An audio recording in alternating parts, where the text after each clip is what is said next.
Hello everyone and welcome to another video on the channel. On a lovely hot, I would say summer's day, but I don't think we're quite in summer yet, but very hot day. So got the fan on in the background, so apologies if you can hear that. Got the window open, the curtains open, everything's going full blast to try and keep me cool because I don't do too well in the heat. I do try and keep in the coolest pace that I can. But I thought I'd do a video today.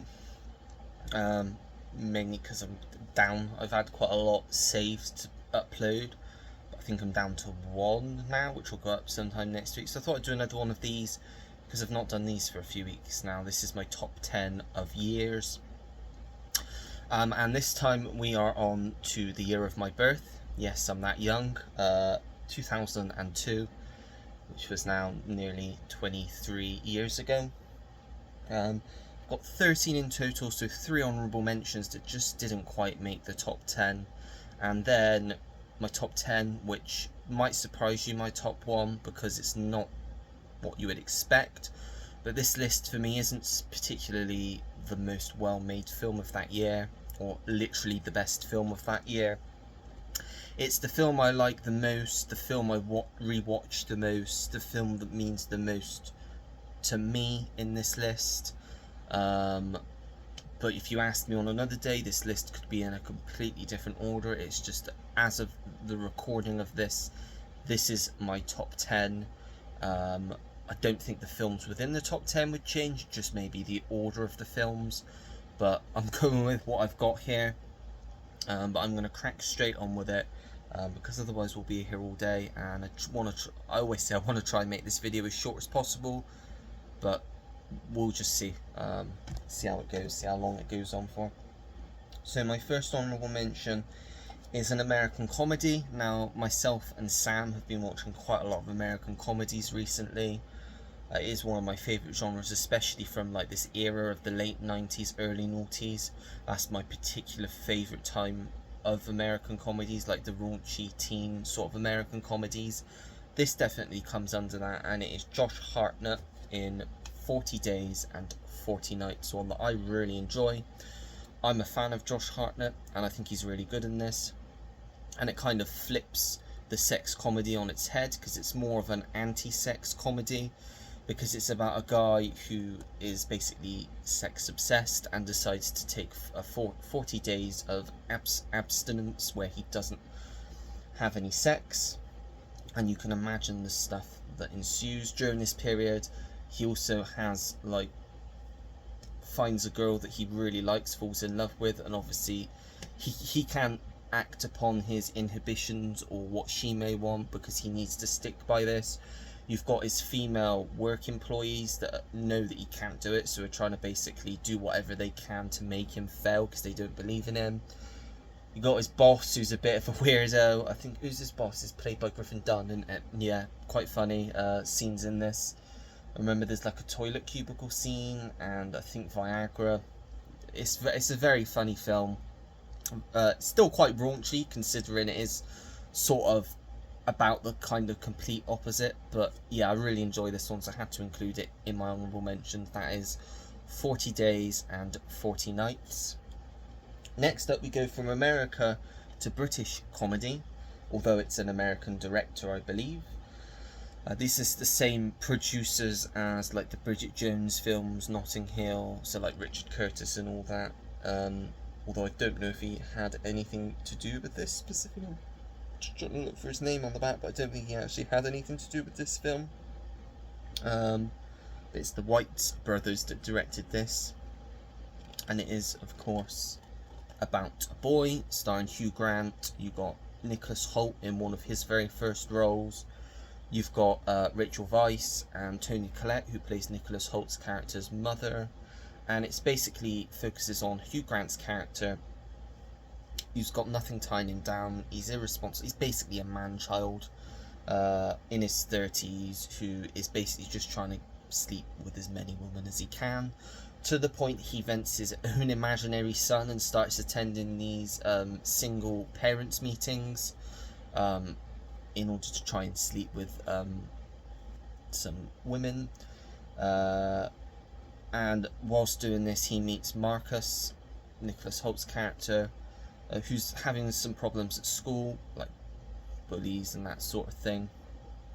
So Hugh Grant kind of helps him with school, teaches him how to be like cool, and in turn he's like helps him basically grow up and learn how to be a proper adult.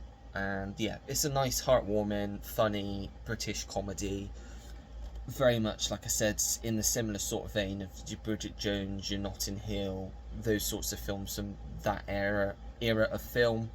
Nice, easy watch, and one that I recommend checking out if you haven't seen it. That is About a Boy, which I believe they remade into and tried to do like an American TV series that didn't work about 10-15 years ago now. I've never watched it, but yeah, I'd say stick with the film on that one. And my final honourable mention is a film that actually on paper probably wouldn't be my type of film, because it's sort of about rap, and I'm not really into rap. There's a few groups that I like. NWA, I like 50 Cent, well, some of their stuff, Ice Cube on his own, Tupac, Notorious B.I.G., and the song in this by this particular artist I like, but I haven't really listened to any of his other music. And that is of course Eminem in 8 Mile, also starring Kim Basinger, Brittany Murphy, Mekhi Phifer, and a very, very early performance from Anthony Mackie, might even be one of his first, to be honest. And it follows Eminem's character, whose life's a bit of a struggle. He lives with his mum and his young sister on this trailer park. His mum's struggling, he's sort of having to try and raise his younger sister on his own because his mum's really struggling. He's involved in like these rap battles that happen every so often, trying to break into the music scene, become a somebody to like kind of provide for his family, make money and provide for his family. Whilst doing this, he meets Brittany Murphy's character, who kind of takes a shine to him, and they obviously fall in love. And it's kind of just about him living his life, trying to earn a place in like this new like rap world, music world. And yeah, I really enjoyed it. Thought it was a good drama.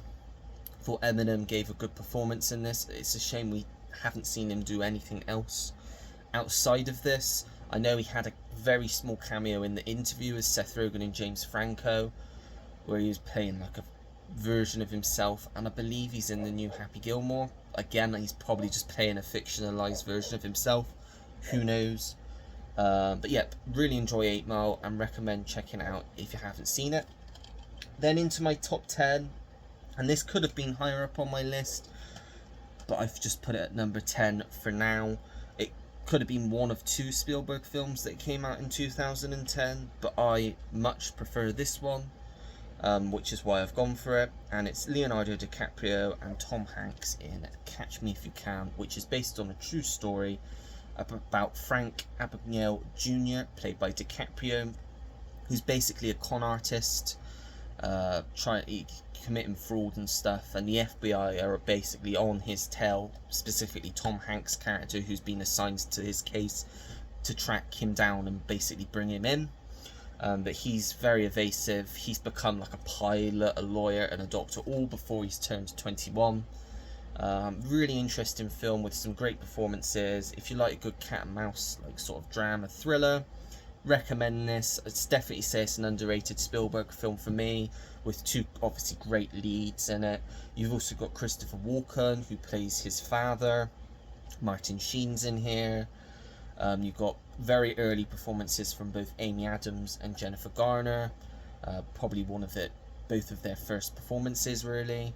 And yeah, really enjoyable, solid, true story, biopic, drama, thriller that, yeah, recommend checking out if you haven't seen it. That is Catch Me If You Can.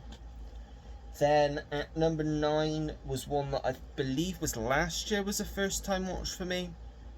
And I would probably rank this number 3 of this director's films, which is pretty good. Although I think his first 3 films are his best films, personally, and I think a lot of people would agree with me on that. This is Mel Gibson in M. Night Shyamalan's Signs, also starring Joaquin Phoenix, I think it's Abigail Breslin, and is it Rory Culkin? I think it's Rory Culkin, isn't it?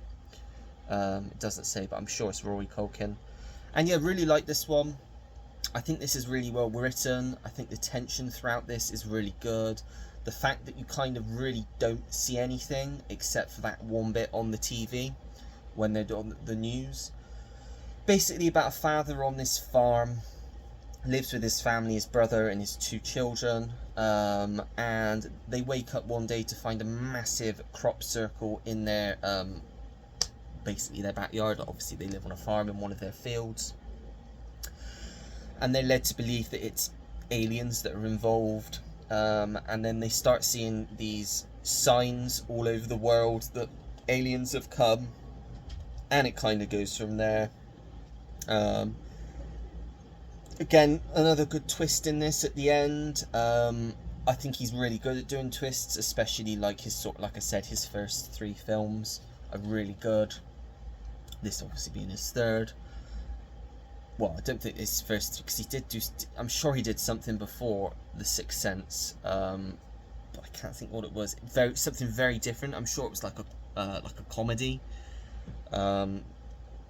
But I can't for the life of me think of what it was. But yeah, anyway. Signs, really recommend this if you've not seen it. I don't think you'd be disappointed. Really good, solid sci-fi thriller, that one. Then coming in at number 8, we have the second in this franchise, and another one that I go back to a lot. Really enjoy the whole film series as a whole, but I have a soft spot for the first few films. That's Harry Potter and the Chamber of Secrets, the second film in this franchise.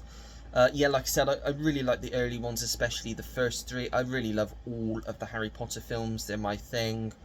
I go back to them quite a lot. I rewatched the second one last year and the third one. I'm hoping to see Goblet of Fire on the big screen later this year for its 20th anniversary re-release. But yep, just love the story in this second one. You're kind of building on the characters. You've got the introduction of Kenneth Branagh as the new Defense Against the Dark Arts teacher. Is it Lockhart? Something like that, his name. Who's not what he seems at all. Bit of a dickhead. Yeah, really love all these films, so I had to include The Chamber of Secrets on this list at some point. I know these films aren't for everyone, but as I say, I grew up with these. I've read some of the books. Just have a soft spot for these films, so I had to include The Chamber of Secrets on my list. Next up, we have another Tom Hanks film, this time from director Sam Mendes, and that is, of course, Road to Perdition, also starring Paul Newman in his final film role.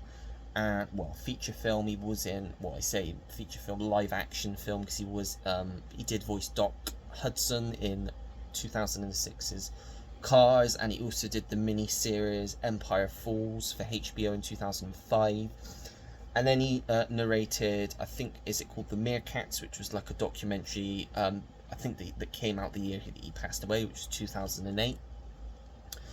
But yeah, this is a really good, like, gangster mob film set in I think, like, during Prohibition, I'm going to say. And it follows Tom Hanks' character, who's kind of, I think he's like a fixer for this big, powerful family led by Paul Newman. His son's played by Daniel Craig, he's got a bit of a screw loose. And basically, one day, Tom Hanks' character's son sneaks into his father's car when he's going on to a hit mission, and he sees something that he shouldn't have, which then raises the question, can he keep quiet? Does Paul Newman believe he can keep quiet?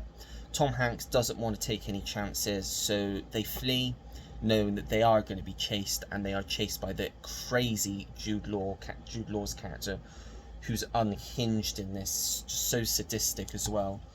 And it's a road trip. It's about father and son bonding. It shows how far a father will go to save his son, and it's a really beautiful film. It's got a great score by Thomas Newman, who's my favourite composer. Tom Hanks gives a knockout performance in this, and if you like your gangster films, for me personally, this is one of my favourites. I know it's probably not everyone's going to say this, it's not an obvious one, but it is one that I thoroughly enjoy, and yeah, I need to go back to this again soon because it's been a while since I've watched it. That is Road to Perdition, which is number 7. And then coming in at number 6, we have, I think, was this Best Picture winner? I think this one Best Picture. I know it won Best Actor. It's obviously Roman Polanski's The Pianist. Had to include this on the list. I've only seen it the once. I think it is one of those films that everybody, like Schindler's List, everybody should watch at least once in their life. Very educational film, very good, important historical film. Basically about family in Poland, a Polish family. Obviously they're also Jewish. The son, played by Adrien Brody, is a pianist, and it's set just, I think it starts just as Nazi Germany starts to occupy Poland and kind of discriminate them. They slowly got worse and worse, as you see throughout this film. The way that everybody was degraded and just treated throughout this film is despicable. But Adrien Brody is in this just trying to survive, trying to find his family, and he's just, yeah, it's just a film about survival through the hardest of times in history. Beautiful performance from Adrien Brody, definitely deserving of the Oscar. Still need to see The Brutalist. I think sort of similar sort of thing. I think again he plays like a Polish immigrant that goes to America for a better life. I think that's what it's about. I've not seen it, so I don't know fully. Like an architect, I think he plays in that. But yeah, really good film. Really distressing at times as well. There are a few scenes that really like take your breath away because it's quite hard to watch. But like I said, very important film in history. So I had to put this on my list somewhere. So yeah, that is The Pianist. Then into my top 5. Number 5 is a musical. No, this was Best Picture that year. So it must just be maybe Best Actor and maybe Best Director? Yeah, Director, I think. And this one Best Picture, I believe. What else did it win? Best Supporting Actress as well, possibly. Don't know what else, it doesn't say what else. But it is, of course, the fantastic musical Chicago, based on the stage musical of the same name, obviously starring Renée Zellweger, Catherine Zeta-Jones, and Richard Gere. Really good, upbeat musical. I'd say it's a crime musical. It's about basically these two women are put to prison because they commit these like crimes of passion.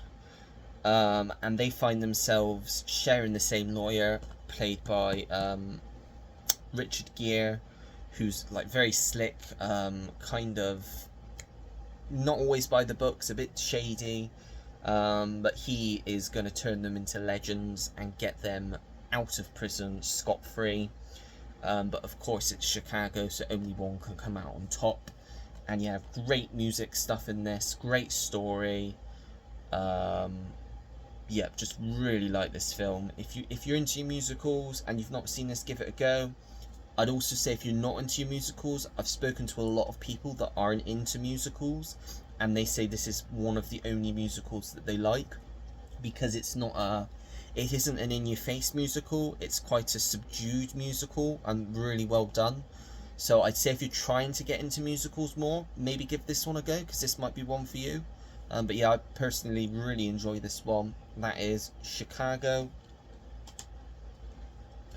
Then next up, one of a really underrated Scorsese film for me. This one is. Really enjoyed this one. I watched this, I think, again for the first time last year. Obviously, being Scorsese, it is quite a long film, but I really enjoyed it. And it is, of course, Gangs of New York. Again, Leonardo DiCaprio star in this one. You've got Cameron Diaz and the fantastic Daniel Day-Lewis, who I believe, well, I don't know. It was a tough year between him and Adrien Brody. He gave although I suppose he would be supporting actor, so I could see him. He should have won if it was supporting actor, I think, because he did give a damn good performance in this. It's a fight for power, basically, this film. Daniel Day-Lewis is basically, he slays Leonardo DiCaprio's father right at the start. Not spoilers on the back. Played by Liam Neeson. And Leonardo DiCaprio's character swears to get revenge one day. So he grows up and kind of goes under Daniel Day-Lewis's cat Bill the Butcher's wing. Obviously him not knowing who he is. He basically looks after the neighborhood, but he doesn't really. He's more controlling of this neighborhood in New York before all the industrial stuff went on. And yeah, really good film. As I said, it's quite long, 166 minutes, so just over 2.5 hours, I think. 2 hours 46, 56 maybe, I don't know. But yeah, if you've not seen this, give this a go. It's a great Scorsese film that not a lot of people talk about, but I personally really enjoy. Into my top 3, the next 2 are quite obvious, but then number 1 is, like I said, not what you're going to expect. At number 3, we have one of the first comic book films and one of my favourites. I really like this film and the second film as well. Third film's okay for me, but yeah, it's the first and second for me. That's, of course, Sam Raimi's Spider-Man. Like I said, a fantastic way to do a comic book film. Was ahead of its time. As I said, it was one of the first after X-Men big comic book films. I think Tobey Maguire was an excellent Spider-Man. It's an excellent origin story film. Willem Dafoe is excellent as Norman Osborn, obviously Green Goblin. You've got obviously Kirsten Dunst as Mary Jane, Cliff Robertson as Uncle Ben, Rosemary Harris as Aunt May. Music by Danny Elfman, who does a great job doing the score for all of these films, to be honest. And yeah, like I said, really great comic book film. If you've not seen any of the Spider-Man films, which I'm sure you probably have, give them a go, especially if you're looking to get into comic book films more. I'd say start with like sort of the early X-Men and the Spider-Man films to kind of show how it was when it got started, because they're very different to now. We get so many now and a lot of them are so bad, but I just appreciate like the first 2 X-Men films, the first 2 Spider-Man film, Blade, because they knew what they were doing. They weren't crap and just being chucked out by a studio that doesn't care. That's how I feel anyway. You can tell that the filmmakers really cared about the films that they were making, and Spider-Man is no exception to that. Excellent film. Now this could have been number 1, but I think this is the weakest of the 3 films, so I've put it at number 2. As I've said in my last one, this is probably my favourite trilogy of all time. I love all 3 of these films. They're the most immersive films to me. I just get sucked into this world whenever I watch these films. But for me, the second film is the weakest. That's, of course, The Two Towers, Lord of the Rings. Obviously, the Battle of Helm Deep is epic at the end. But it's a filler film. It's the middle film. It is considered the weakest film. I do believe it is the weakest film. The next film's where it's at. Return of the King, obviously. It won Best Picture for a reason. But The Two Towers, like I said, it's got its moments. Battle of Helm Deep at the end is so epic. One of the best battles in all of the films. Spending more time with these characters is always great. And yeah, it's a great story continuing on the adventure. And yeah, all of these films are excellent. So obviously I was going to include this one on the list. The Two Towers. Yeah, that is number 2. And the number 1, like I said, isn't one that you would expect me to pick, but it's one that I watched a few years ago on DVD and fell in love with for some reason. I am a sucker for these types of films, which is probably why I enjoyed it so much. This is my favourite of this author's adaptations for sure.